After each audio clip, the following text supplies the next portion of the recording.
ওম শান্তি। আজকের মুরলির তারিখ 14ই ডিসেম্বর 2020। প্রাত মুরলি মধুবন। আজকের মুরলির কিছু মুখ্য বিষয়কে আমরা জেনে নেব।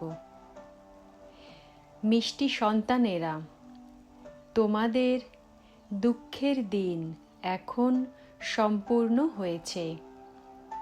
তোমরা এখন এমন দুনিয়াতে যাচ্ছ যেখানে কোনোই অপ্রাপ্ত বস্তু নেই।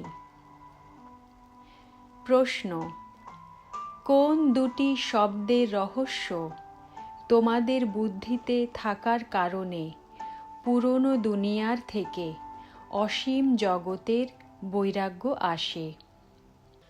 উত্তর: অবতরণ কলা আর উত্তরণ কলার রহস্য তোমাদের বুদ্ধিতে রয়েছে।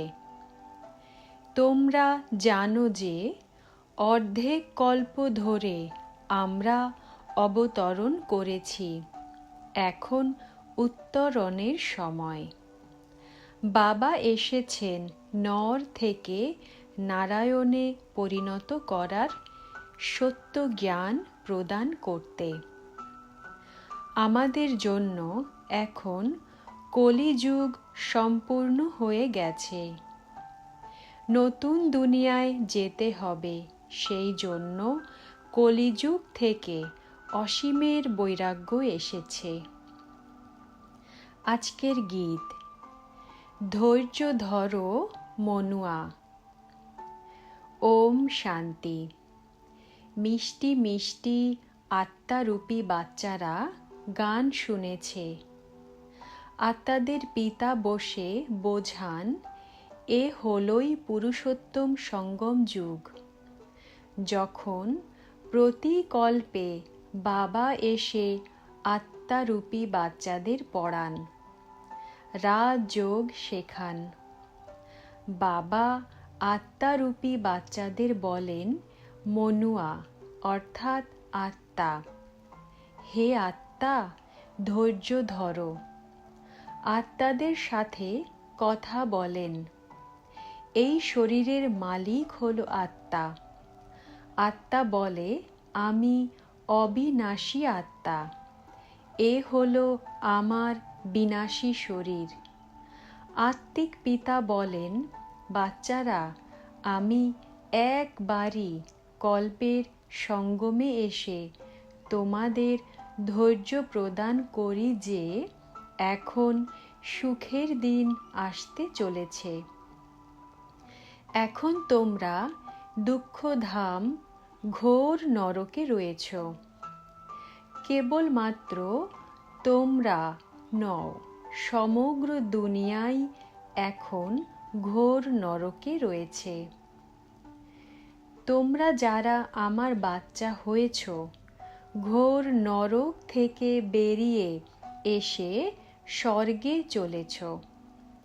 সত্যযুগ, ত্রেতা, দাপর অতিবাহিত হয়ে গেছে। তোমাদের জন্য কলিযুগও গত হয়ে গেছে। তোমাদের কাছে এ হলো পুরুষোত্তম সঙ্গম যুগ, যখন তোমরা তমপ্রধান থেকে শতপ্রধান হয়ে যাও। আত্মা যখন শতপ্রধান হয়ে যাবে, তখন এই শরীর পরিত্যাগ করবে। শতপ্রধান আত্মার সত্যযুগে নতুন শরীর চাই। ওখানকার সব কিছুই নতুন হয়। বাবা বলেন, বাচ্চারা, এখন দুঃখধাম থেকে সুখধামে যেতে হবে। তার জন্য পুরুষার্থ করতে হবে।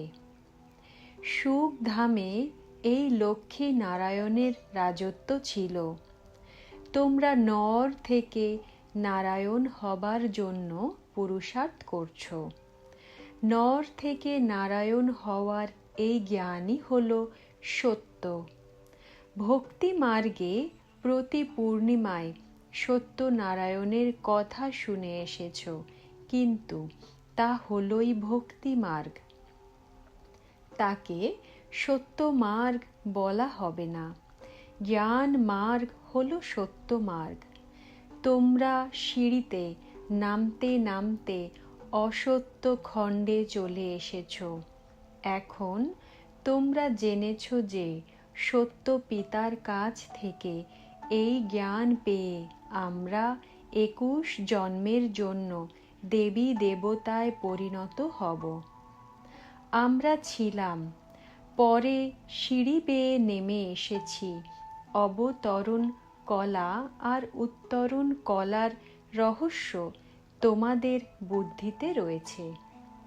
এক বাবাই পবিত্র বানান। বাবা বলেন, বাচ্চারা, সত্য যুগে তোমরা বিশ্বের মালিক ছিলে, অত্যন্ত ধনবান, অত্যন্ত সুখী ছিলে।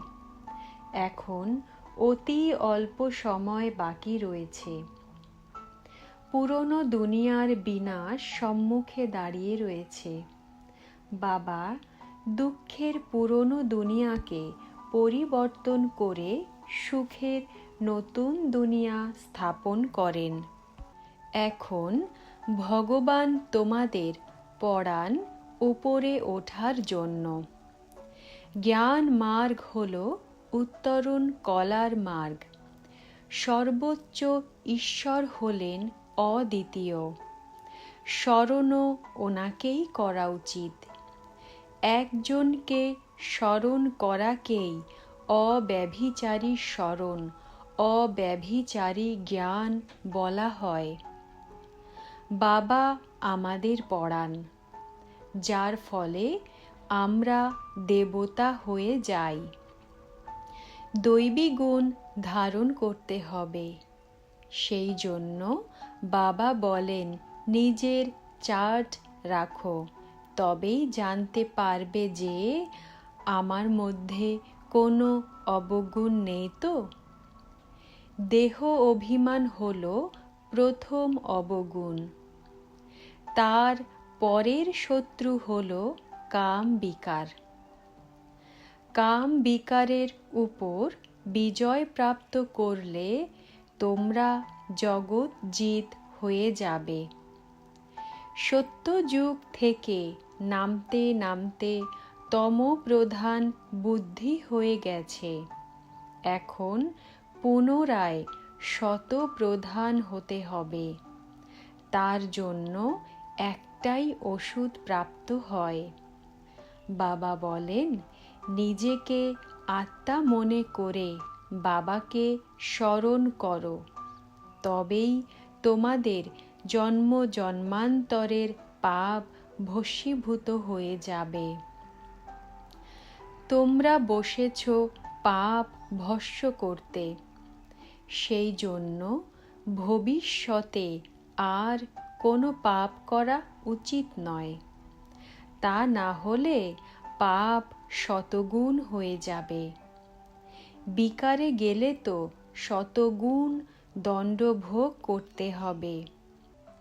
তখন তারা মুশকিলই উত্তরণ করতে পারবে। বাবা কত সহজভাবে বোঝান যে, যদি মনে করো কৃষ্ণ ভগবানুবাচ হয়, সেও তো বুঝিয়ে নিজ সম বানাবে, তাই না? কিন্তু কৃষ্ণ তো ভগবান হতে পারে না। তিনি তো পুনর্জন্মে আসেন। বাবা বলেন, আমি পুনর্জন্ম রহিত। রাধা কৃষ্ণ, লক্ষ্মী নারায়ণ অথবা বিষ্ণু একই ব্যাপার। বিষ্ণুর দুই রূপ, লক্ষ্মী নারায়ণ, আর লক্ষ্মী নারায়ণী শৈশবে রাধা কৃষ্ণ। ব্রহ্মার রহস্য বোঝানো হয়েছে। ব্রহ্মা সরস্বতী, লক্ষ্মী নারায়ণ। এখন ট্রান্সফার হয়। অন্তিমের নাম এনার ব্রহ্মা রাখা হয়। এই ব্রহ্মা তো লৌহ যুগে দাঁড়িয়ে আছে। ইনি পরে তপস্যা করে কৃষ্ণ বা শ্রী নারায়ণ হন। বিষ্ণু বললে লক্ষ্মী নারায়ণ দুজনেই এসে যায়। ব্রহ্মার কন্যা সরস্বতী। 4 ভুজা ব্রহ্মাকেও দেওয়া হয়, কারণ তিনি প্রবৃত্তি মার্গের, তাই না? নিবৃত্তি মার্গের কেউ এই জ্ঞান প্রদান করতে পারে না। এখন ঈশ্বর এসেছেন, তোমরা এখন ওনার সন্তান, ঈশ্বরীয় সম্প্রদায়ের হয়েছ। ঈশ্বর এসেছেন তোমাদের পড়াতে। তিনি নিরাকার। ব্রহ্মার দ্বারা তোমাদের আপন করে নিয়েছেন। ব্রহ্মা বাবা তো এর মাঝে ইন্টারপ্রেটার, অর্থাৎ দোভাষী, ভাগ্যশালী রথ। এনাকেও শতপ্রধান হতে হবে। ইনিও পুরুষার্থী। আচ্ছা, ওম শান্তি। ধারণার জন্য মুখ্য সার। 1. বাবার কাছে যে সম্পূর্ণ পবিত্র হওয়ার প্রতিজ্ঞা করেছ, তা ভঙ্গ করো না। অনেক অনেক সাবধানতা অবলম্বন করতে হবে।